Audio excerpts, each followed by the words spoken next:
On va commencer par le b.a.-ba. On va commencer par se présenter tout simplement pour que tout le monde puisse vous connaître un petit peu. Joy, honneur aux femmes. Qui êtes-vous? Bonjour à tous, je m'appelle Joy Aguado-Gilles, je travaille chez UCB comme Pierre l'a dit et je suis Global Talent Automation Lead. Donc c'est moi qui gère NeoCase en day-to-day chez UCB, tout ce qui est nouveaux processus automatisés, améliorations qu'on veut mettre en place, montée de version, etc. C'est moi qui gère avec mes collègues. Donc voilà, et ça fait 8 ans que je suis chez UCB et ça fait 8 ans que je travaille dans NeoCase et que je gère l'outil, ça fait 4-5 ans, je dirais. 4 ans, merci. Donc voilà. Vaste challenge. Et Kevin?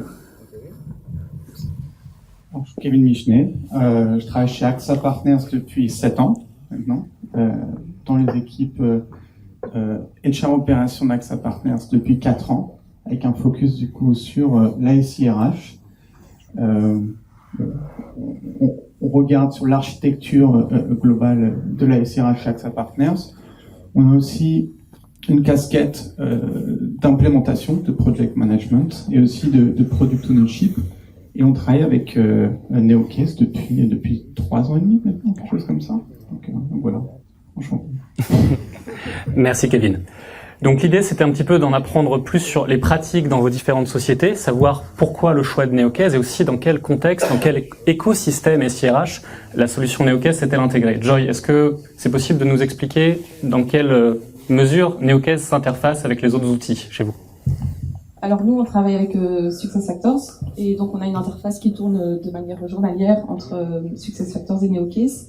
Et on a aussi développé ces dernières années des API qui nous permettent en fait de générer des cases pour certains processus avec des informations qui viennent directement du SuccessFactors, notamment les fins de contrat à durée déterminée, les primes d'ancienneté, etc. Donc tout ça c'est interfacé vers NeoCase. Et on a aussi développé un connecteur bidirectionnel du coup il y a quelques années pour renvoyer les informations vers SuccessFactors. C'est principalement l'outil qui est utilisé chez nous et avec lequel on a créé des interfaces. On a aussi DocuSign, on a aussi l'EDM, mais bon ça c'est assez standard. Et par-dessus SAP SuccessFactors, Joy, c'est quoi les processus que vous avez choisi en fait d'implémenter dans NeoCase et pourquoi? Est-ce que ce serait possible de nous en dire un mot?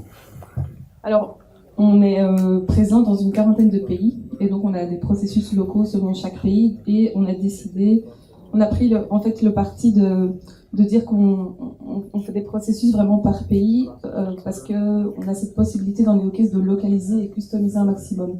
Donc si je prends l'exemple de la Belgique, on a des processus de démission, de licenciement, de congé parental,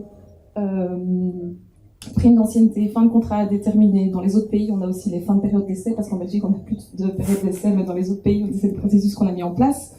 Aussi pour les congés de maternité, donc on a vraiment une grande variété de processus. On a aussi des processus utilisés globalement, tels que le processus de promotion, ou quand les managers veulent lancer un recrutement, donc on a des processus vraiment qui là sont globaux et qui vont tourner en fait en sous-processus locaux à un moment. Mais on a vraiment énormément de processus automatisés. Super expérience en tout cas. Kevin, même exercice? Oui, même exercice, situation assez similaire. Chez AXA Partners, on est une entreprise de 9000 employés avec dans 27 pays et un setup légal très compliqué. Donc on est une 50aine de legal entités en tout, donc avec des pratiques historiques, des processus différents, des régulations différentes. Donc c'est dans ce sens-là que NeoCase nous aide énormément, comme UCB, à faire beaucoup de processus locaux. Par ailleurs, on essaie de trouver la bonne balance entre des fonctionnalités et des approches globales qu'on peut également ensuite customiser aux besoins des pays. Donc on a une intégration avec notre outil de recrutement qui aujourd'hui est Orapitaleo et demain iCIMS pour la partie pré-boarding. On a également une intégration sur notre core pour tout ce qui touche à la création des comptes des employés quotidiens. On a également un onboarding et un offboarding automatisé qui sont des processus globaux que l'on customise ensuite par rapport aux besoins locaux. Donc je pense que c'est vraiment assez similaire que pour UCB. On utilise, j'ai l'impression, plus ou moins la même façon, on va dire. Très bien, merci Kevin. Donc un contexte très SAP ici, plutôt Oracle à ma gauche. Est-ce que vous arriveriez, vous deux, à établir pour notre audience aujourd'hui une forme de ROI, en fait, d'avoir positionné ces processus dans Neocase? Qu'est-ce que vos employés, en fait, en retirent d'avoir positionné ces process dans Neocase? Ben, je dirais tout d'abord l'expérience employée. Comme tout est personnalisable dans Neocase, on a vraiment créé des rôles vraiment spécifiques pour chaque personne qui se connecte dans notre portail. Donc la première chose, c'est l'expérience employée. Ils voient uniquement ce qu'ils doivent voir. Le deuxième point, c'est que, mine de rien, niveau back-office, pour les administrateurs, c'est très facile d'utilisation. Neocase, ça prend pas des années à maîtriser. N'importe qui peut apprendre à gérer les processus, à comprendre comment le back-office fonctionne. Donc je pense que c'est un des gros avantages. C'est cette facilité d'utilisation et la facilité à développer les processus et à les localiser. Nous, c'est vraiment, je pense que c'est ce que les employés en retirent aussi, c'est qu'ils savent que le processus va être géré correctement, que ça va correspondre au pays dans lequel ils se trouvent. Ils vont pas commencer à devoir chercher et à devoir compléter 50 000 formulaires. Tout se fait très facilement via le portail. Donc l'expérience employée, le fait qu'il y ait la base de connaissances aussi directement dans le portail, qui permet aussi de réduire, mine de rien, le nombre de demandes. Les employés peuvent être autonomes, donc ils peuvent chercher l'information eux-mêmes, ils peuvent créer des tickets, etc. Donc oui, il y a vraiment un gros avantage au niveau de l'expérience employée. Merci Joy. Kevin, du côté AXA? Pareil, à peu près, façon de répéter à peu près tout. Donc on avait un gros enjeu en expérience employée.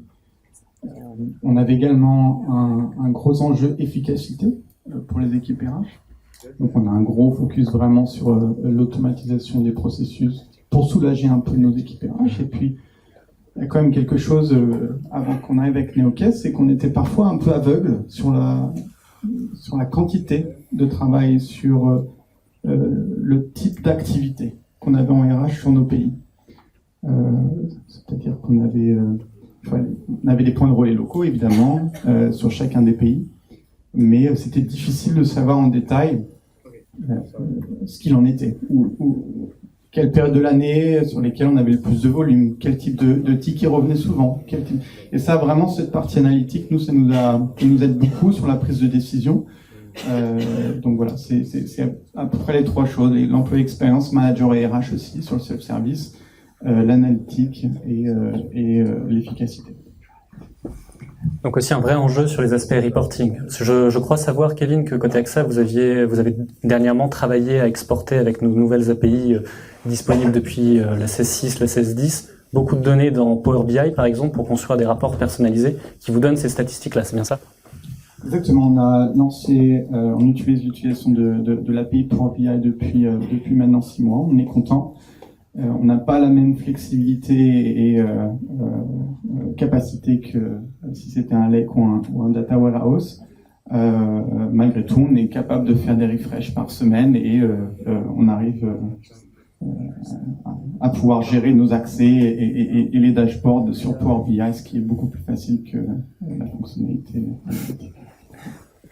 Alors la complémentarité avec un data warehouse, Jérôme, Alexis, je crois que vous en parlerez aussi un petit peu tout à l'heure, me semble-t-il, puisque c'est quelque chose qu'on propose depuis peu à nos clients. Donc teasing. Joy, est-ce qu'il y a aussi donc j'ai cru comprendre que les interactions avec SAP, ça se faisait par API, par fichier plat. C'est de plus en plus l'API, ou on maintient quand même le fichier plat parce que c'est quelque chose de très stable. Chez vous, il y a une volonté de faire de plus en plus d'API? Exactement. Donc on est en train d'essayer pour l'instant d'avoir un API versus SuccessFactors qui permet aussi de modifier les positions. Jusqu'à présent, on faisait encore du basique, c'était des paiements complémentaires. Maintenant, on voudrait bien mettre à jour le FTE de la personne, mettre à jour sa position, etc. Donc dans les prochains mois, on va développer de plus en plus l'API pour bénéficier de davantage d'automatisation, parce que on a énormément de pays, on a énormément de processus qui sont pas encore automatisés, et malheureusement, on n'a pas forcément toujours la capacité, en fait, pour développer les processus de manière locale. Donc là, on va essayer de se concentrer sur les plus gros pays qui sont prêts aussi à développer plus de choses pour qu'on bénéficie vraiment de davantage d'automatisation et essayer de réduire les activités manuelles dans SuccessFactors au maximum. Merci Joy, merci Kevin.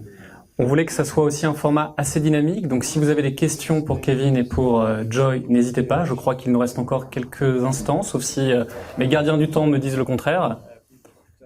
Sinon, vous les retrouverez bien évidemment tout à l'heure avec le champagne et ce sera beaucoup plus convivial également.